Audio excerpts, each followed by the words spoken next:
La jeunesse d'aujourd'hui sourit-elle toujours? Belle question qui mérite réflexion et toute votre attention.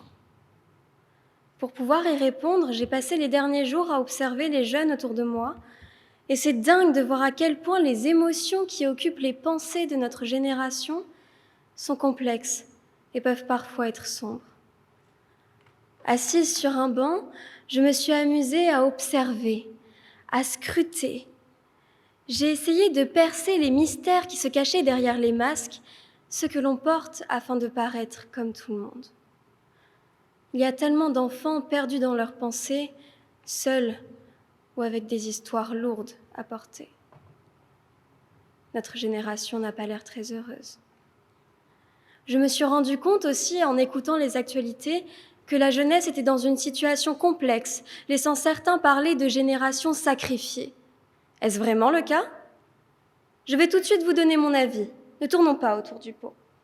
Pour moi, la jeunesse d'aujourd'hui ne sourit plus. Vous allez me dire, mesdames et messieurs, que je suis bien trop pessimiste. Mais écoutez-moi. Les jeunes, on ne s'en rend peut-être pas assez compte, mais intériorisent beaucoup de choses. Et le problème est que malgré toute la médiatisation qu'il y a autour de la communication entre adultes et enfants, les familles n'en tiennent pas forcément compte. La communication intergénérationnelle s'avère extrêmement compliquée. Je vais maintenant vous parler d'une jeune fille qui a un rêve, celui de devenir danseuse. Cette jeune fille se tient face à vous, un peu intimidée à l'idée de se dévoiler, mais heureuse de se libérer grâce à ces mots. Je suis une élève de première et je passe cette année mon bac de français. Pour pouvoir réaliser mon rêve, je me donne corps et âme dans ma passion. Mais à côté, je dois gérer l'école, sans compter les attentes des parents et des professeurs.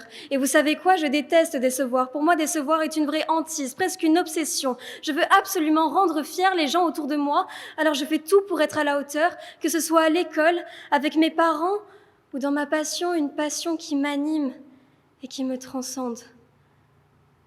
Mais, en vérité, c'est dur de tout gérer. Tellement dur, et j'avoue avoir la chance d'avoir beaucoup d'aide de mes parents qui sont mes piliers. J'ai l'impression que sous la pression, ma jeunesse s'envole.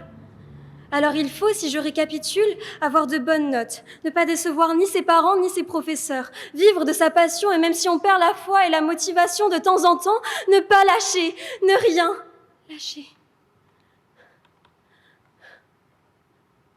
Le temps manque et j'ai l'impression qu'être jeune n'est plus aussi simple. Pourtant, je sais que plusieurs autres enfants sont moins favorisés que moi. Je le sais et je culpabilise un peu de ressentir cela. Mais que voulez-vous ? Je sais que certains ne vont pas à l'école et sont condamnés à la misère. D'autres souffrent de la guerre, de la famine, sont seuls sans parents pour pouvoir les aider et je sais qu'ils ont encore moins la possibilité ou l'envie de sourire.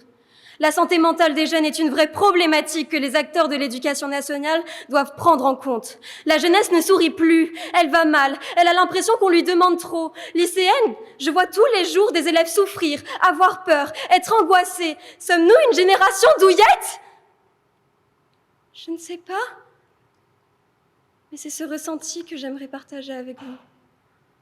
Certains ne tiennent pas, ne tiennent plus, et leur masque tombe. Ils avouent leur faiblesse et au lieu de les aider, on les rejette. Trop faibles, peut-être, pas assez forts, sûrement. On les accuse d'être des fainéants, des peureux, des faibles. Il faut parler. Voici ce qu'on nous rabâche sans cesse, mais lorsqu'on le fait, on nous juge et ce jugement est sans pitié. Comment voulez-vous qu'une jeunesse ayant l'impression d'être livrée à soi-même puisse s'épanouir ou juste sourire ? Comment voulez-vous qu'une génération puisse sourire lorsqu'elle a l'impression que le monde crache dans son dos tout en l'ignorant ? De plus, des a priori circulent. Les jeunes ne pensent qu'à faire la fête, ils ne réfléchissent pas tant que ça. Après tout, ils nous diront « on est jeunes, on n'a pas à réfléchir autant !» Mais s'ils savaient. C'est ainsi que certains préfèrent se taire et gardent les sourires de façade et des rires qui sonnent faux. Mais si vous prêtez un peu plus attention, rien qu'un peu, à nos petites existences, vous verrez l'envers du décor.